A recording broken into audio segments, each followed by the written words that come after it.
Hello friends, নিরামিষ দিনে ঢ্যাঁড়সের এই সর্ষে পোস্ত রেসিপিটা অবশ্যই একবার বানিয়ে দেখবেন।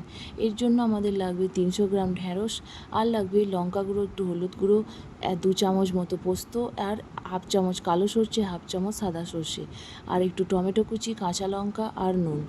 প্রথমে আমরা কড়াইতে তেল দিয়ে ঢ্যাঁড়সগুলো ভালোভাবে ভেজে নেব। হালকা একটু নুন আর হলুদ দিয়ে ভালোভাবে 10 থেকে 15 মিনিট মতো নেড়ে চেড়ে ভালোভাবে ভিজিয়ে রেখে দেবো।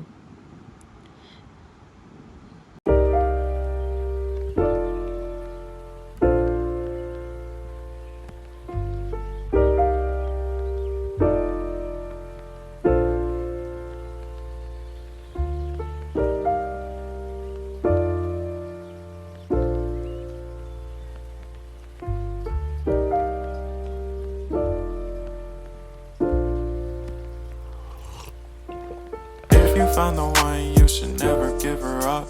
I think it's the way life changes when in love, yeah. I surround my soul with the positivity.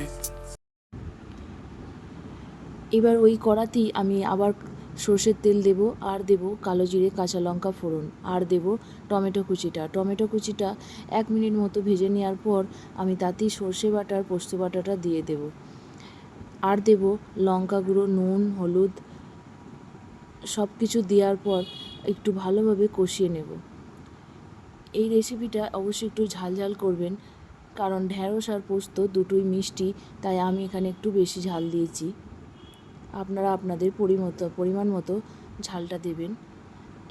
কষিয়ে নেওয়ার পর আমি এবার এতে দেব ভেজে রাখা ঢ্যাঁড়সগুলো দেওয়ার পর একটু গ্যাস কমিয়ে 2 থেকে 3 মিনিট ঢাকা দিলেই আমাদের হয়ে যাবে ঢ্যাঁড়সের সর্ষে পোস্ত। ব্যাস, গরম গরম ভাতের সাথে পরিবেশন করুন।